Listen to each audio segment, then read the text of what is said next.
صحیح بخاری حدیث نمبر 128۔ ایک مرتبہ حضرت معاذ بن جبل رسول اللہ صلی اللہ علیہ وسلم کے پیچھے سواری پر سوار تھے۔ آپ نے فرمایا، اے معاذ، میں نے عرض کیا حاضر ہوں یا رسول اللہ۔ آپ صلی اللہ علیہ وسلم نے دوبارہ فرمایا، اے معاذ، میں نے عرض کیا حاضر ہوں اے اللہ کے رسول۔ آپ صلی اللہ علیہ وسلم نے سے بارہ فرمایا، اے معاذ، میں نے عرض کیا حاضر ہوں اے اللہ کے رسول۔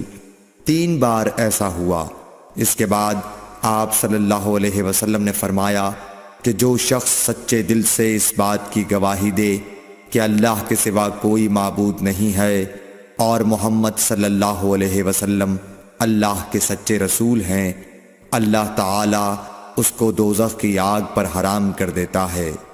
میں نے کہا، یا رسول اللہ، کیا اس بات سے لوگوں کو باخبر نہ کر دوں تاکہ وہ خوش ہو جائیں؟